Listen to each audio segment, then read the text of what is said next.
2019년도 문제 풀어보도록 하겠습니다. 자, 김 교사가 박 교사의 수업을 참관한 다음에 작성한 참관일지 일부라고 합니다. 자, 그러면 우리는 이 지문을 읽기 전에 바로 문제를 먼저 봐줘야겠죠. 자, 문제를 보겠습니다. 자, 지금 피아제가 나왔습니다. 자, 피아제는 활동에 대한 일반적인 조정으로부터 추상화를 무엇이라고 하였는지 쓰고, 그리고 자, 첫 번째로 쓰고, 그리고 추상화의 예를 참관일지의 상황에서 찾아서 추상화 과정을 반사와 반성으로 구분하여 그 근거와 함께 설명하는 문제가 되겠죠. 자, 지금 이 추상화에 우리가 만약에 용어를 모른다고 했는데 이 반사와 반성을 하는 추상화는 뭔가요? 우리가 바로 반영적 추상화라고 우리가 떠올릴 수 있겠죠. 자, 근데 이걸 떠올리지 않고 그냥 일단 피아제를 분석하는 것을 통해서 답안을 도출하도록 하겠습니다. 자, 그럼 피아제에 대해서 알아보도록 할게요. 자, 피아제의 반영적 추상화에 대해서 봅시다. 자, 반영적 추상화라는 것은 반사와 반성의 나선의 교대 작용으로 이루어지는 게 반영적 추상화라고 우리가 할 수가 있죠. 자, 반사가 먼저 시작되죠. 반사, 반성 이렇게 해주고 반사에는 두 개가 있죠. 내면화와 주제화 이렇게 이루어지는 것을 알 수가 있겠죠. 자, 간단하게 우리 알아보고 갑시다.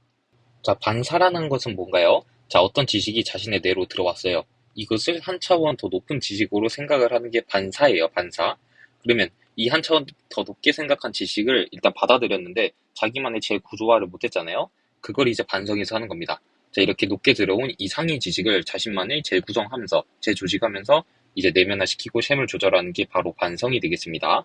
자, 그러면 이 반사의 과정으로 내면화 주제화는 뭐냐? 자, 내면화는 바로 이 활동 같은 거에 대한 내적 구성이 이루어지는 게 바로 내면화가 된다라는 것을 알 수가 있겠죠.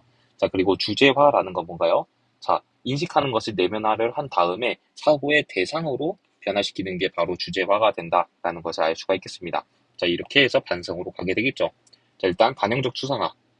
무엇이라고 하는 것은 바로 반영적 추상화가 되고 이제 문제를 풀으면서 이 추상화의 과정, 반영적 추상화가 어떻게 이루어지는지 보도록 합시다. 자, 박 교사는 도입 단계에서 탐구 활동을 제시해 학습 동기를 유발하고자 하였습니다. 자, 그림 1과 같이 한 변의 길이가 x인 정사각형 모양 1개, 한 변의 길이가 1인 정사각형 모양 1개가 있다. 자, 물음에 답하시오라고 문제를 했습니다. 자, 그러면 4개를 이용하여 이렇게 다양하게 이렇게 나와 있죠. 자, 근데 우리가 이 피아제 문제 별개로 우리가 이 과정은 어떻게 우리가 설명할 수가 있을까요? 바로 브루너의 EIS 이론으로 설명을 할 수가 있겠죠. 이해되시나요? 자, 그러면 EIS 중에 지금 이 부분은 어떤 게 해당이 될까요? 바로 I가 해당이 되겠죠. 자, 만약에 이 과정이 왜 아니냐 하면 이 과정은 요런 이 네모난 이런 널판지는 아니면 이런 나무 같은 걸로 이렇게 활동을 했다고 하면 바로 E가 되겠죠. 자, 근데 지금은 이렇게 영상적으로 표현을 하였기 때문에 I가 되겠죠. 바로 이 S가 되려면 이 수학적인 기호로 x제곱 플러스 y는 3 이렇게 수학적 기호로 표현하면 이게 바로 상징적이 되겠죠. 자, 여기도 알아볼 수 있고 자, 밑에 쭉 보도록 하겠습니다.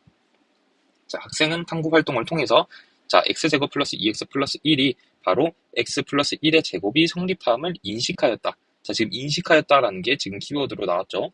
자, 이게 무슨 말인가요? 자, 위에 탐구 활동을 통해서 학생의 내적 구성이 이루어졌다는 거죠. 자, 이 부분이 바로 이 성립한 부분이 그래서 우리는 내면화의 과정이 되겠다라는 것을 알 수가 있겠죠.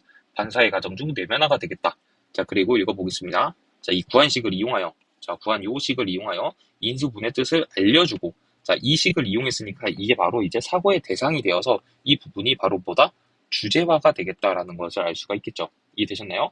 자, 그래서 내면화와 주제화를 과정을 거쳐서 이 반사의 과정을 진행했습니다. 자, 그리고 이곳이 이전 시간에 학습한 다항식의 내용.